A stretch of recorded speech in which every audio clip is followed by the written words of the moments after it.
tenemos el gusto de recibir a Haggerty y a Dan Moore en el Instituto Gino Germani, aunque no sea el Instituto Germani, bueno, es parte del Instituto Gino Germani. Hubo un problema en el Instituto y bueno, no pudimos darlo ahí, pero bueno,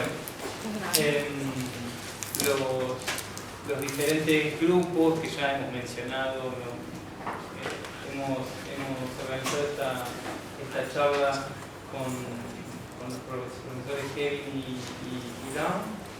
Así que les cuento, digamos, muchos ya los conocen, pero brevemente les cuento.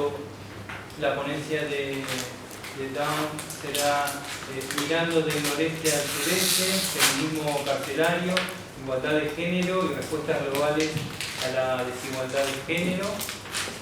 La profesora es profesora de Derecho y de Estudios Legales en la Universidad de Carleton, de Ottawa, en Canadá.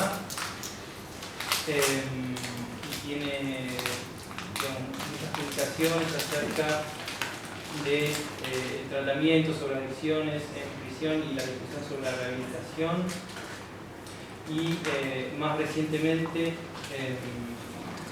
iniciativas acerca de las problemáticas de género en relación a las personas bajo privación de la libertad. Y el profesor Haggerty es profesor de Sociología y de Criminología en la Universidad de Alberta, Canadá,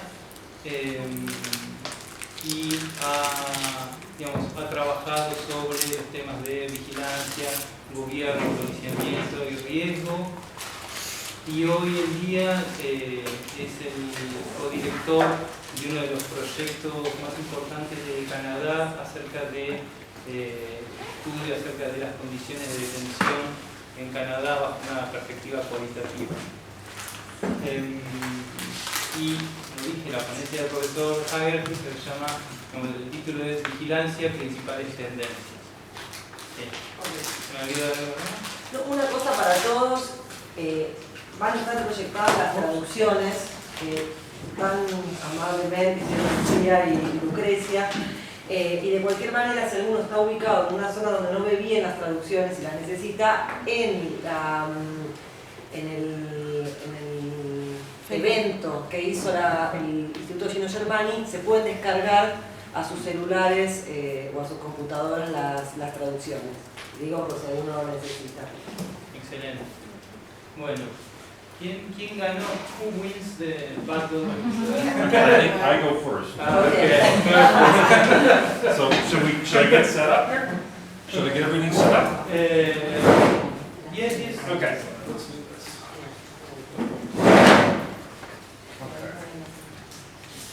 That should just work.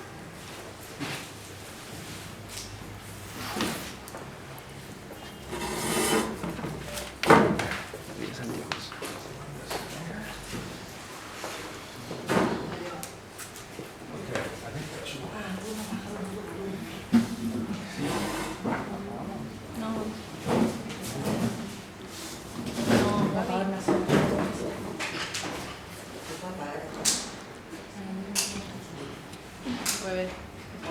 Prenderlas de no. Sí, porque si no. ¿Está bien? That's fine.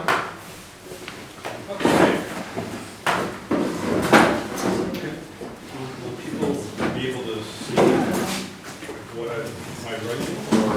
Yes, you're right, we scan it here. Okay, whenever you. If it's any modification, Okay, thank you.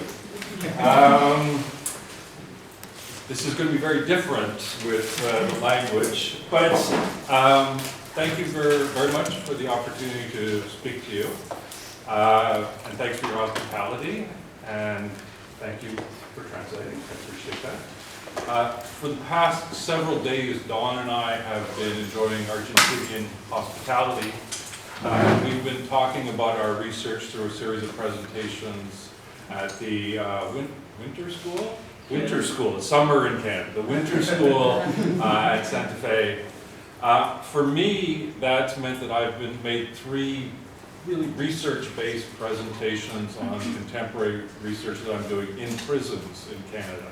Very empirical, very much about doing research inside. Today what I want to do is something very different. We should stop it. So are you okay? It's perfect. It's okay? Yes. It's up there. Oh, it's there, okay. Yeah, my script, Perfect. it's almost the exact same. Okay. So I'm reading what's up there. So what I want to do today is something a little different.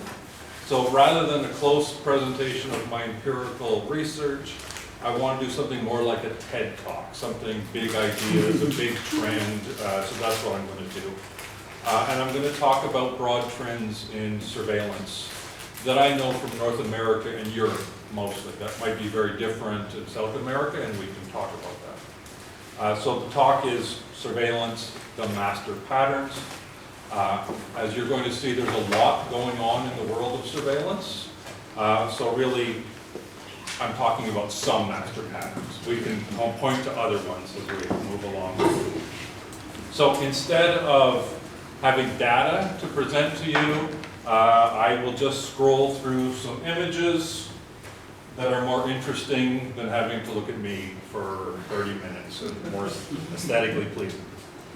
So, the starting point is, what do we mean when we talk about surveillance? It's a big term, it's a big concept. For me, I use a relatively straightforward definition that surveillance involves the collection and the analysis of information for the purposes of governance. It's a big definition, but it's a big phenomenon, and that it doesn't narrow things down, but it gives you a sense of how broad the concept is. So it's wide enough to cover things like this. These are very traditional and aesthetically pleasing dynamics of surveillance. But it also covers this. This is a surveillance device. Anyone know how? Are you reading my notes? This is a short-handled hoe. So how is this a surveillance device? It has no electronics, there's no microphones. To make a short-handled hoe, you just take a long hoe and you cut off 3 feet. That becomes a surveillance device. Because when workers are working in the field with a short-handled hoe, they have to bend over. And as soon as they stop working, they stand up. This person is an overseer in the back. He can immediately see that you've stopped working and he can deal with that. So surveillance, the point is that surveillance covers a lot of technological things, but a lot of very mundane, practical parts of human existence.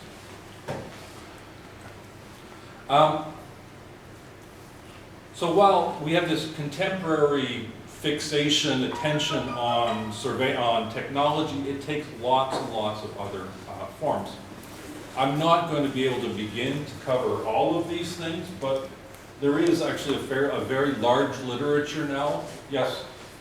Que hay un dicho, esa phrase en Argentina, que es el ojo del amo engorda el ganado. Makes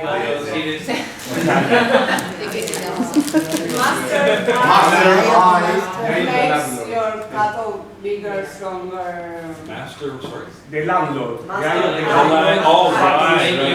Right.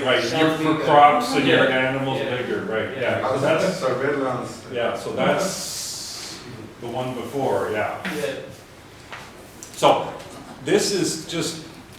There is a lot of literature out there now on surveillance. It's a very large field in North America and Europe. I don't know if that's true in South America, but there is lots going on. So if people are interested, I can point them to some things.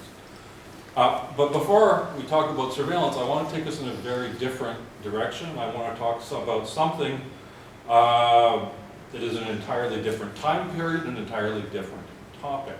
In particular, I want to talk about 18th century Europe, a time that was undergoing, as we know, great social change, great social transformation,